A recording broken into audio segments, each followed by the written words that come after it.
C'est une marque très rare, une marque Varonne. Il n'y a eu que 3 exemplaires fabriqués donc à la frontière française avec l'Italie du côté de Tende. Un moteur Japon. Avec un moteur anglais qui était donc un très bon constructeur de moteurs de l'époque.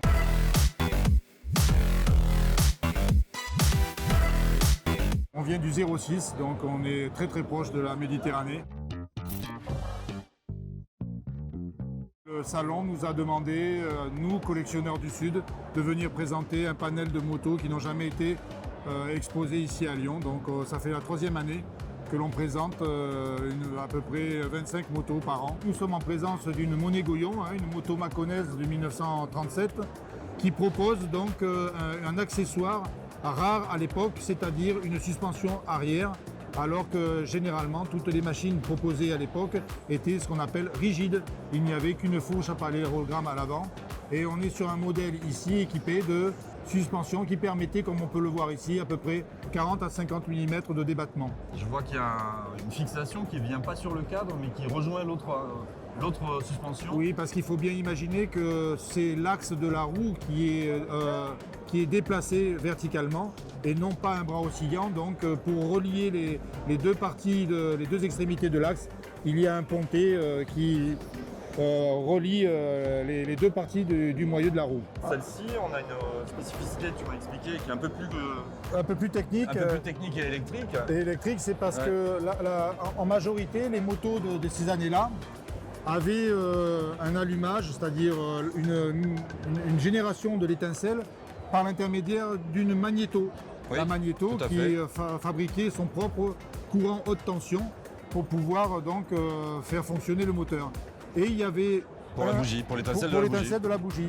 Oui. Et il y avait une option un peu luxe, on va dire, qui permettait d'utiliser le principe qui est maintenant sur presque toutes les voitures, c'est-à-dire la bobine. La bobine qui est alimentée par la batterie, et les rupteurs sont toujours présents, mais c'est simplement la qualité de l'étincelle qui ne dépend pas donc de l'humidité, du mouvement, etc.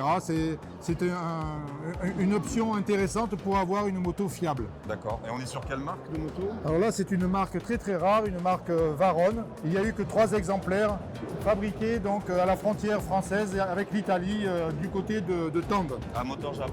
Avec un moteur anglais qui était donc un très bon constructeur de moteurs de l'époque. Celle-ci, tout se passe de ce côté, donc c'est le freinage combiné. C'est-à-dire que quand on actionne la pédale du frein au pied, on actionne en priorité la roue arrière, et si on continue à appuyer sur la pédale, c'est le frein avant qui rentre en action. C'est un argument de vente des machines modernes à une époque qui était le freinage combiné. Elle existait déjà en 1932 sur ce modèle Gilet Herstal qui est une moto belge. Pour ceux qui penseraient que c'était Goody qui était à l'initiative du freinage combiné. Oui, ça a été repris. On peut s'apercevoir que en actionnant que le frein arrière, on actionne le frein arrière et le frein avant. On reste dans les années 30 avec donc une option encore qui était celle du carter sec, ce que l'on appelle le carter sec. Par rapport aux motos que l'on vient de voir où la lubrification était un peu par alimentation et à huile perdue, on se retrouve ici avec une pompe à double débit. Un premier débit, l'huile qui vient du réservoir lubrifie le moteur. Oui. Une fois que l'huile a lubrifié le moteur, elle descend par gravité au fond du carter.